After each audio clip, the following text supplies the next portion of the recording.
లోకానికి వచ్చారు. మరణాన్ని జయించి మృత్యుంజయుడిగా 3వ రోజున ఆయన తిరిగి లేచారు.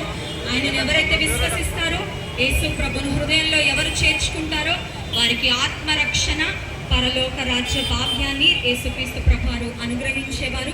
యేసు ప్రభు ఒక కులాన్నో ఒక మతాన్నో స్థాపించడానికి లోకానికి రాలేదు, కానీ నశించిన దానిని వెదకి రక్షించటకు మనుష్య కుమారుడి లోకమునకు వచ్చినని వాక్యంలో వ్రాయబడింది. ఒకవేళ ఈరోజు శాంతి, సమాధానము, నెమ్మది లేక ఆత్మహత్య తలంపులతో ఎందుకు ఈ బ్రతుకు అనే నిరాశతో మీరు ఉన్నట్లయితే మీ సమస్యకు పరిష్కారము యేసుక్రీస్తు ప్రభువారు. ఆయనకు అసాధ్యమైంది ఏదీ లేదు. ఆయన ఈ లోకంలో జీవించినప్పుడు ప్రతి రోగాన్ని ఆయన స్వస్థపరిచారు. మరణించిన వారిని సైతము యేసు ప్రభువారు తిరిగి లేపారు. డబ్బుతో మనం కొనుక్కోలేని శాంతి, సమాధానము యేసు ప్రభు యందు విశ్వాసం ఉంచే వారికి ఆయన అనుగ్రహించేవాడు. ఈ లోకంలో జీవించినంత కాలము మనశ్శాంతిని దేవుడు ఇస్తాడు. ఈ లోకంలో మన ప్రయాణం ముగించుకున్న తర్వాత నిత్య రాజ్యంలో, యుగ యుగాలు పరలోక రాజ్యంలో ఆయన చేర్చుకుంటారు.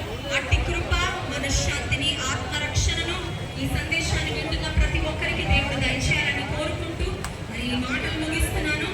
యేసు నామానికే జయం. నీకు పరలోకం కావాలంటే, మోక్ష రాజ్యం కావాలంటే, ఆత్మరక్షణ కావాలంటే బోల యేసు మహారాజుకి హల్లెలూయా.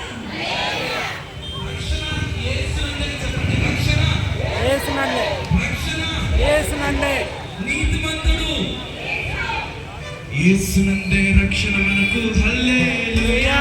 యేసునందే నిత్య జీవం.